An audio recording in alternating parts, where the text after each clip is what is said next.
Welcome to Joe Stunner Boxing. Few people have asked me about this Matchroom rebranding, which I must be honest, I wasn't really paying a lot of attention to. I did hear it mentioned in a few interviews that Hearn gave, but frankly, I don't care about someone's logo or their branding or whatever.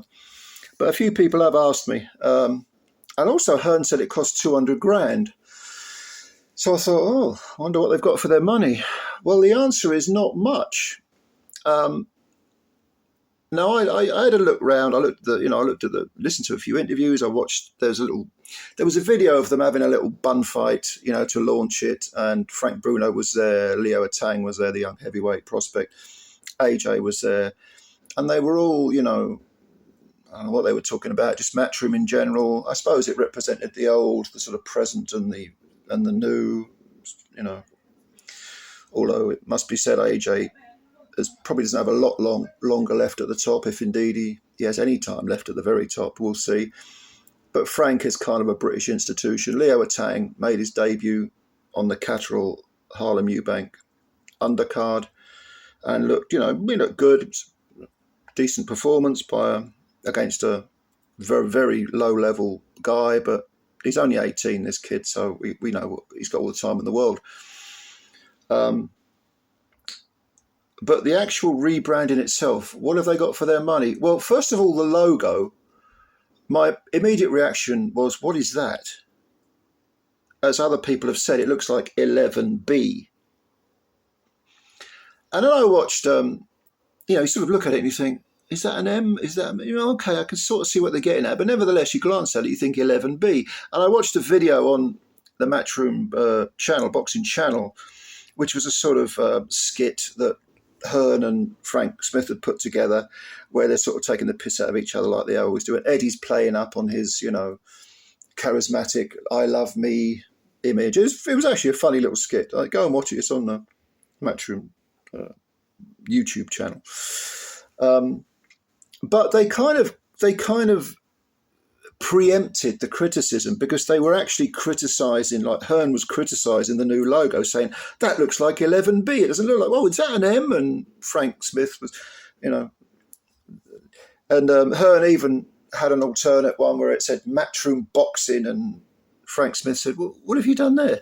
He said, well, I just, I took the dot out of, well, that cost 200 grand, yeah. Well, that's a joke. But when you look at the actual new logo, the joke applies to the reality of the situation. 200 grand. I mean,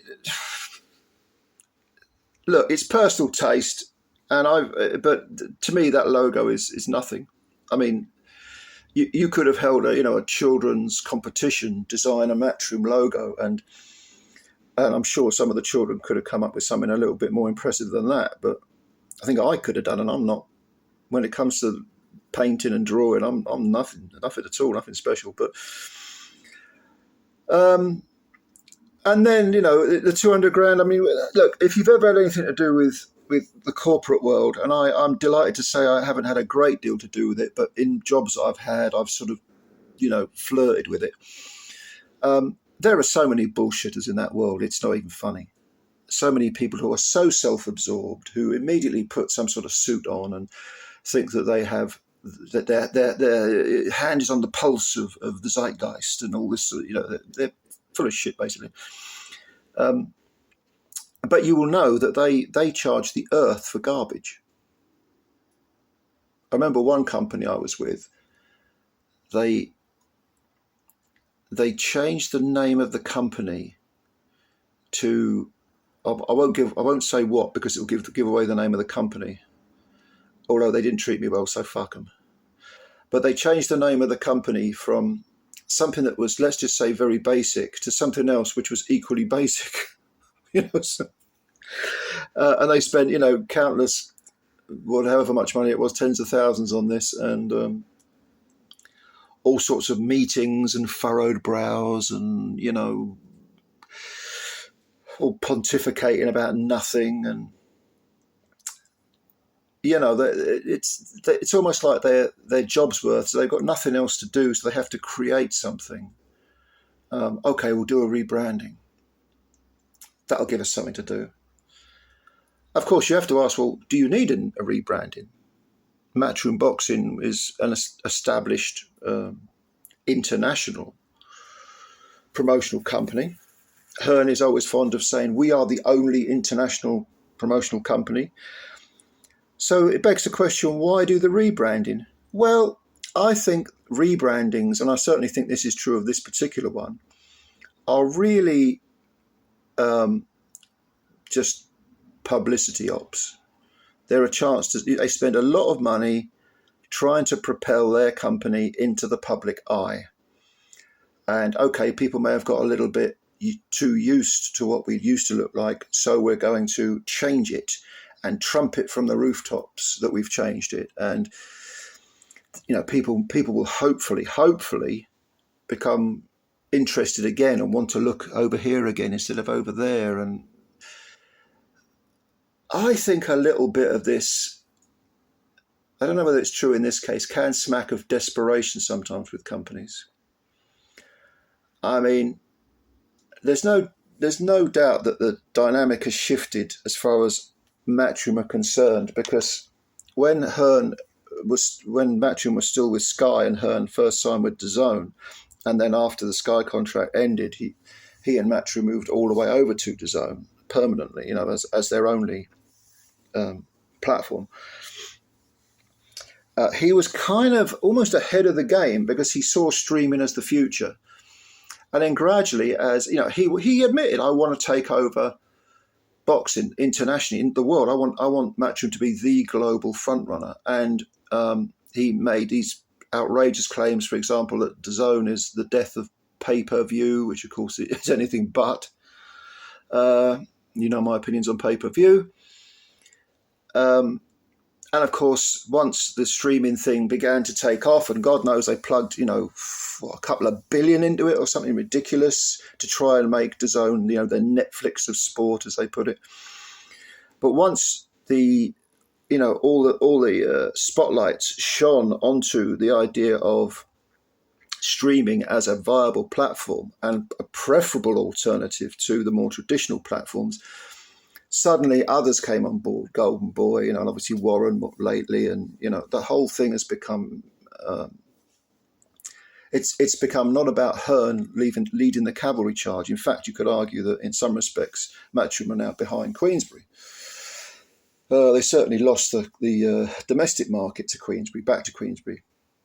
And the resurrection of Queensberry and Frank Warren, if you know about Frank Warren's 50 years in boxing, it's a considerable achievement, because Warren and Queensberry during the Box Nation days really were in the doldrums and losing money hand over fist, but suddenly they've risen up. And don't forget, Frank was the one who was really Turkey El Sheikh's man on the Riyadh thing. Eddie came on board a little bit afterwards. But anyway, the point I'm making is that Matchroom, they sort of lost traction with regard to being the great innovators because everyone else jumped on board. And as a result, they have slipped. And they're not, there's nothing bad about the company. It's not, it's not in free fall or anything like that. It's still a very powerful promotional outfit. But maybe something like this was designed to sort of beef up the whole company name. I'm still not sure about that logo. I think it looks pretty awful. But then I don't really care about the logo. It's what's going on in the ring. What fights you got for me? Are they going to be good? I'll watch them. Am I going to pay for them? Maybe. Better improve on that Catterall Harlem Eubank thing, though. I'll tell you that for nothing. So I think there is there is a lot to be said for if it ain't broke, don't fix it. Of course, that's another view. The corporate world is full of people who just want to change things all the time, often for the sake of changing them. It's kind of like the IT world. I'll give you an example. I spent a week in London a couple of weeks ago, like moving around and, because I don't currently live in London anymore. So I went back there for a week just to see old friends and go to gigs and all that sort of thing. And when I came back to work a week later, the IT people had changed they changed something about the whole, intranet, the database, whatever the fuck it is. They changed it, the server and everything. I've had nothing but problems with it since I came back a couple of weeks ago. Nothing but problems at all. And it was working fine before that. It was working fine. So what the fuck are you changing it for? But they do this sort of shit. Every bloody... they've got to have something to do, these IT bods, these geeky people. They've got to have something to do.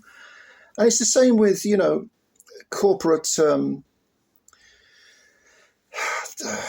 these corporate suits who sit in boardrooms, trying to look slick, trying to look flash, bringing back memories of those dreadful days in the 80s of yuppies, desperately thinking they're terribly educated and they know best and they're leading the charge for progression within the corporate world.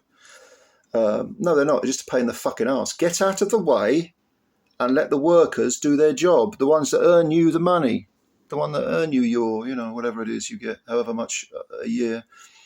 We'll come to you when we need a bit of direction. We'll come to you when we need something clarified. Don't fuck with our jobs. So there is that element to be considered. If it ain't broke, don't fix it. And also another truism, keep it simple, for Christ's sake.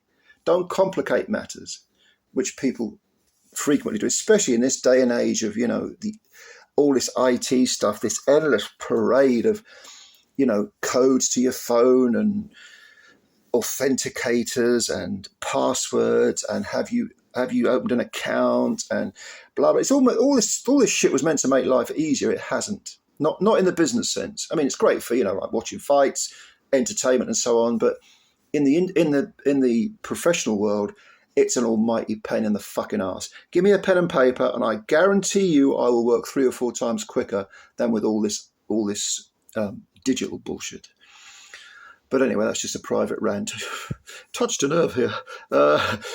So what do you think about this rebranding thing? Do you think it matters? Do you think it's 200 grand well spent? What is your opinion? Just, let me know. And anyway, thanks for watching the video. I appreciate it as always. Please hit the like button and also subscribe to the channel if you're new, because it's your channel as much as mine. Thank you very much. I'll catch you later. Bye for now.